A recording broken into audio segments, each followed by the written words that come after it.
వచ్చే నెల నవంబర్లో కూటమి ప్రభుత్వం ప్రతిష్టాత్మకంగా చేపట్టదలుచుకున్న భాగస్వామ్య సదస్సుకు విశాఖలో చకచక ఏర్పాట్లయితే సాగిపోతున్నాయి. ముఖ్యంగా నగరాన్ని బ్యూటిఫికేషన్ చేసేందుకు చేస్తున్న పనుల్లో యంత్రాంగం మొత్తం నిమగ్నమై ఉంది.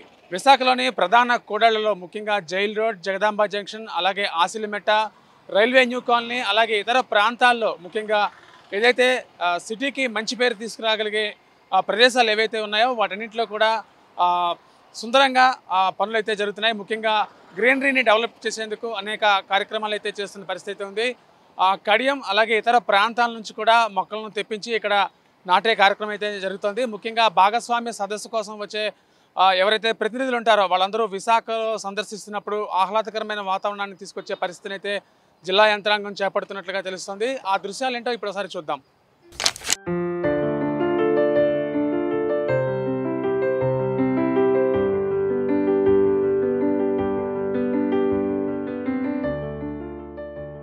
మేము పార్ట్నర్షిప్ సమిట్ కోసం అని చెప్పేసి ఈ యొక్క ప్లాంటేషన్ అనేది ప్రారంభించాము.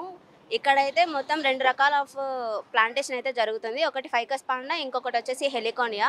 హెలికోనియా వచ్చేసి మొత్తం 5,000 ప్లాంట్స్ వచ్చాయి. ఫైకస్ పాండా వచ్చేసి 500 ప్లాంట్స్ వరకు వచ్చాయి.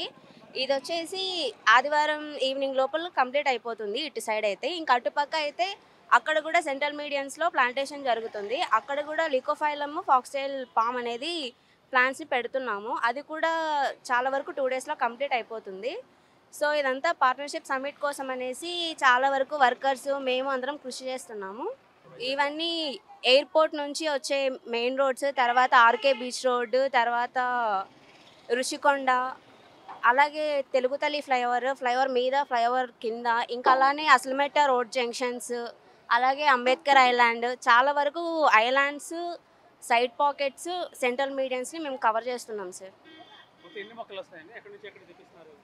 కొన్ని వచ్చేసి కడియం నుంచి వస్తాయి, అలాగే కొన్ని టీవీఎస్ నర్సరీ నుంచి కూడా వస్తాయి సార్.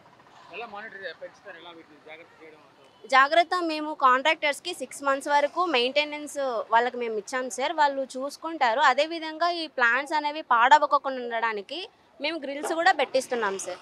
సెంట్రల్ మీడియన్స్లో ఆవులు అలాంటివి తినకోకుండా ఉండడానికి వాటికి తగ్గ ప్లాంట్స్ వేయిస్తున్నాము. అదేవిధంగా గ్రిల్స్ కూడా చాలా వరకు మెయింటైన్ చేయిస్తున్నాం సార్.